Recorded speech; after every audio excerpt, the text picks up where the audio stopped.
안녕하십니까 검사님. 예, 안녕하세요. 검사님 책 나오신 게 거의 또 반년이 지났잖아요. 예. 그래가지고 책의 근황이 좀 궁금해서 잘 팔리고 계신가 그래서 좀 여쭤보려고 왔습니다. 잘 팔리고 있습니다. 책 잘 팔리고 예, 계시나요? 예. 지난달에 이제 1판 5세가 나왔고요. 또 아울러서 전자책까지 나왔습니다. 오, 벌써 5세가 나오시고 또 전자책도 예. 발행을 하셨군요. 인터넷 서점에 들어가 보면 이제 나이대별로 판매 그 수량이 이렇게 통계가 나오거든요. 그래서 어느 날 이게 들어가 봤더니 주로 제 책을 사보신 분이 50대하고 60대 분들이 주로 사보시더라고요. 다시 말해서 사기를 한두 번 다 당하신 분들. 그리고 20대 분들은 거의 책을 안 사셨어요. 그래서 또 사람들 얘기를 들어보니까 요새 젊은 사람들은 전자책을 많이 본다 그래가지고 그래서 지난달에 전자책을 냈습니다. 전자책도 사람들이 많은 관심을 좀 가졌으면 예. 좋겠습니다. 종이책보다 한 30%좀 싸니까요.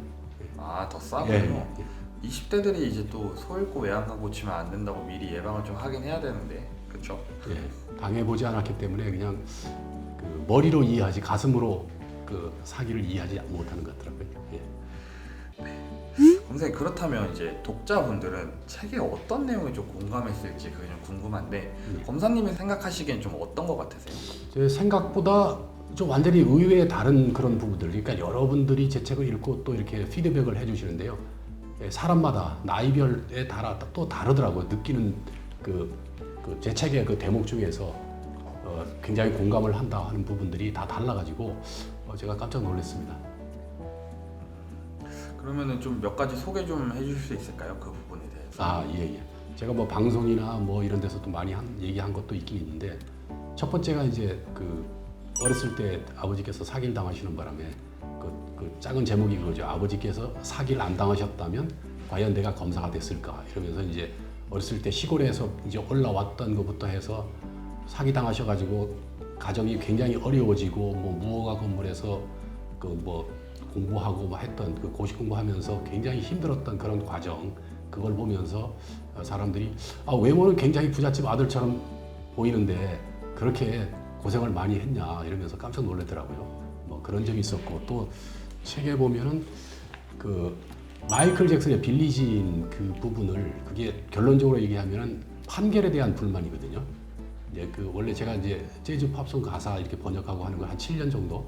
왜냐하면 그 반전들이 되게 많거든요. 익히 우리가 들어왔던 노래에 그 완전히 그 상상도 할 수 없는 어떤 색다른 그런 것들이 나오기 때문에 그래서 그런 재미로 쭉 하다가 마이클 잭슨 그 춤을 그때 막 보는데 분명히 앞으로 가는 것 같은데 뒤로 가더라고요. 그 일종의 사기 아니냐 이거죠. 그래서 거기서부터 의문을 가지고 그러면 모든 그 춤 동작은 의사표시거든요. 그 안에 의미가 담겨 있다고 그랬죠. 그래서 그 의미는 그러면 노래 가사 속에 있을 것이다. 이래가지고 제가 가사를 쭉 번역해서 이제 거의 그 춤 동작의 그 시작부터 끝까지 이제 완벽하게 이제 해석하는데 한 10년 걸렸는데 그게 이제 판결에 대한 불만이고 그 다음에 거기에 사기 예방의 첫 번째 덕목인 재고하라, think twice. 모든 결정을 할 때는 두 번 생각하라는 거거든요. 우리가 이제 돈 거래할 때도 마찬가지로 상대방 말을 그대로 믿지 말고 한 번 더 생각하라는 그런 중요한 메시지가 노래 속에 담겨 있습니다. 그거 있고 그 다음에 제가 전주 근무할 때 이제 판소리를 잠깐 배웠거든요. 근데 어떤 생각을 했냐면은 판소리 5마당 안에도 사기와 관련되는 게 있을 것이다 이런 생각했더니 또 찾아지더라고요.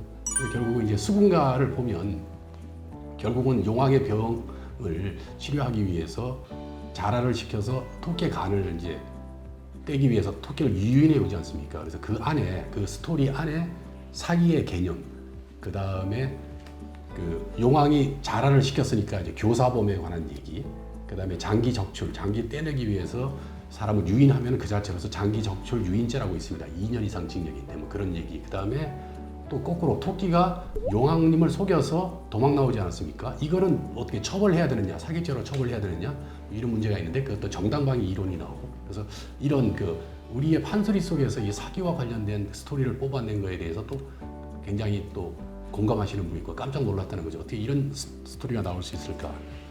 그 다음에 이제 가장 제가 책 표지에도 나와 있지만 이 책의 결론이 사기를 안 당하려면 오삼불고기를 먹고 드립커피를 마셔라 하는 얘기.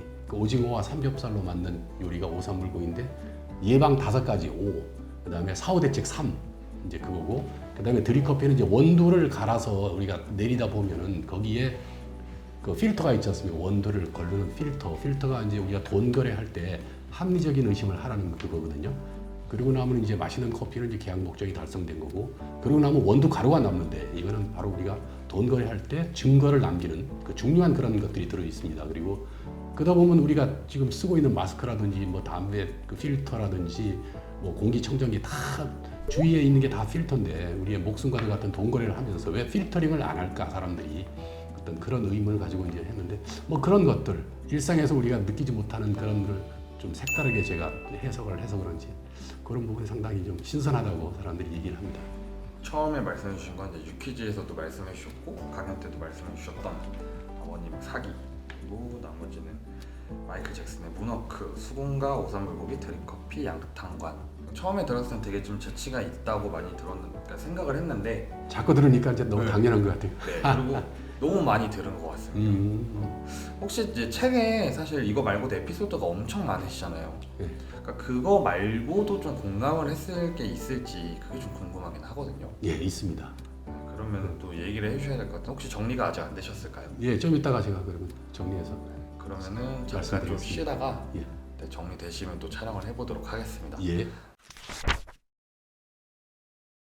그 다른 내용도 한번 말씀해 주시겠습니까? 예. 내 책 서문에도 나와 있듯이 첫째는 이제 국가의 세금으로 이제 이렇게 33년까지 이제 할 수 있었고, 그 다음에 이 실력이 나 혼자만의 실력이 아니고 이제 그 선배의 어떤 지도라든지 이런 걸 이제 통해서 여기까지 왔고, 그 다음에 개개의 사건 속에 중요한 그 사기 피해자들의 재산, 눈물, 심지어는 극단적인 선택하는 사람이 있으니까 목숨, 이런 것들이 소재가 돼서 이제 그 중요한 그 패턴, 그 사기 예방 정보를 이제 알게 된 거거든요.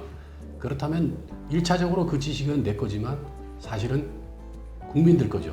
그래서 이제 뭐 금년 12월에 이제 퇴직하지만 퇴직하기 전에 이거를 국민들에게 다시 돌려드리는 게 공무원의 도리다. 그래서 이제 제 책에 이렇게 썼죠. 33년 수사검사의 대국민 사기 예방 보고서 이렇게 썼습니다. 그래서 그러니까 1차적으로는 내 지식이지만 2차적으로는 국민의 것이고, 그런 측면에서 공공재적인 성격이 있다 이렇게 얘기를 했더니 어느 기자분이 그 말이 굉장히 가슴에 와닿는다 이렇게 말씀하셨고요. 그 다음번에가 내 책에 아버지께서 이제 사기를 당하시고 너무 이제 굉장히 힘들어가지고 아버지 꿈은 제가 이제 사법시험 합격해서 검사가 되는 게 꿈인데, 그럼 어차피 이제 공부는 해야 될 거 아닙니까? 그러면 어차피 할 공부라면 재밌게 하자. 그래서 저는 항상 게임하듯이 놀이하듯이 공부를 했습니다. 그래서 뭐 이렇게 외워야 될 사항 같은 것도 뭐 그림을 그린다든지 뭐 이런 식으로 했고, 그다음에 제가 이제 음악을 좋아해서 어느 날 어떤 노래를 계속 듣다가 처음에는 이제 생소한 노래였지만 계속 듣다 보니까 이제 익숙해지잖아요. 그리고 가사도 다 알게 되고, 그래서 이거를 공부하는데 응용을 하면 되겠다. 다시 말해서 그 당시에 이제 공테이프, 그러니까 빈 테이프, 그 카세트 테이프 같은 걸 이제 팔았거든요. 그러면 거기다가 내가 외워야 될 거 과목에 그 한 50개를 이제 예상 문제를 출해가지고 그걸 이제 거기다 넣는 거예요. 이제 그 내 목소리로 이제 입력을 하면, 그리고 이제 계속 그걸 반복해서 들으면 그 노래가 저절로 가사를 알 수 있게 되듯이 이제 그렇게 될 것 같은 생각이 들더라고요. 그래서 그러면 거기다가 어떻게 담을 것이냐. 책이 분량이 많으니까 다 담을 수는 없고, 그러면 이걸 압축해서 넣어야 되는데, 그러면 그 작업을 하는 과정에서 또 공부가 되고요. 그리고 계속 반복해서 듣고 이렇게 하니까 되게 재밌더라고요. 그래서 사법시험 8과목 다 준비는 하지 못했지만 이제 상법 정도 하다가 이제 말았는데, 어쨌든 그거 한 다음에가 결국 시험이 되긴 됐거든요. 그래서 그런 식으로 지금 제가 수사를 한다든지 뭐 모든 그 행동들이 그 당시에 했던 그런 방식, 놀이 방식, 그걸 그대로 그 패턴은 그런 식으로 하고 있는 것 같습니다. 그래서 수사도 재밌는 게임이라고 내가 표현하는 게, 그렇게 재밌는 게임으로 생각해야 그 사건 수사에 몰입을 할 수 있거든요. 실체를 향해서. 그런 게 있었고, 그 다음에 제 책에 검사의 칼, 의사의 칼 뭐 이런 제목으로 이제 수필 비슷하게 쓴 게 있습니다. 다시 말해서 사람들은 검사를 칼잡이라 그러잖아요. 사람을 구속하고 뭐 이런 거니까. 그리고 의사는 또 수술하기 위해서 쓰는 칼이고. 근데 끝부분에 그 얘기를 했죠. 제가 이제 어느 날 어떤 모임에서 그 청계산 밑에서 그 치과 하시는 그 의사 선생님을 만났습니다. 나이가 한 70대 중반 되시는데 굉장히 즐겁게 이렇게 사시더라고요. 그러면서 저한테 그러더라고요. 그 치과 의사 한 40년 넘게 했는데 옛날에 의사가 되고 한 10년까지는 그 환자들의 그 이빨, 치아만 보였는데 그 다음에 한 또 10년이 더 가니까는 그 환자의 얼굴이 보이고 그리고 또 한 10년, 한 30년 넘어가니까 이제 환자의 인생이 보이더라 그러더라고요. 이분이 이제 치과 치료를 하면서 그 사람들 인생도 들어보고 막 이렇게 해서 인생 상담까지 해주게 되니까 그 대신에 이제 비용은 좀 비싸게 받는다고 합니다. 그렇게 해주니까 사람들이 굉장히 만족도가 높다고 그러더라고요. 그러면서 그분 말을 딱 듣는 순간 저는 깜짝 놀랐습니다.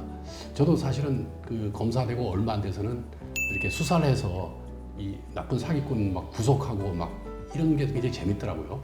그렇게 하다가 어느 순간에 이 사기꾼도 집에 가면은 그 남편이고 가장이고 뭐 그러니까 다시 말해서 사람으로 단순히 내가 수사해서 처벌해야 될 대상이 아니라 그 사람도 어쨌든 뭐 사기는 어떻게 하다가 사기는 쳤지만 사람이라는 어떤 그런 생각을 했습니다. 그래서 그다음부터 그러다 보니까 또 세월이 흐르다 보니까는 이 사건을 볼 때 이게 이 당사자들의 인생이 녹아 있구나 이런 생각을 했습니다. 그러다 보니까 굉장히 사건이 재밌더라고요. 그래서 어느 순간에 이 의사나 검사나 하는 직역은 달라도 어느 경지에 올라가면 이 생각이 비슷해지는구나 이런 생각을 하면서 제가 깜짝 놀랐습니다. 그 다음에 또 이제 보면은 사기 예방 관련해 가지고 제가 첫 만남의 나쁜 느낌을 믿어라 그랬거든요. 거기에 보면 예를 든 게 이제 우리가 학교 다닐 때 객관식 문제 이렇게 풀 때 예를 들어서 1번 문제를 체크를 했는데 4번 문제하고 좀 이렇게 답이 이렇게 4번이 답일 것 같기도 하고 해서 어쨌든 이렇게 물음표를 해놨잖아요. 딴 거는 다 풀었는데 한두 문제 그래놓고 시간이 한 몇 분 남으면 다시 그분들 보면서 선생님이 이게 아마 함정을 이렇게 더 팠을 거다. 그래서 그 질문을 한번 더 뒤집어서 생각하다가 1번을 고치고 4번을 이제 찍었는데 나중에 이 문제를 풀어보면 처음에 찍었던 게 이제 정답이다 이거죠.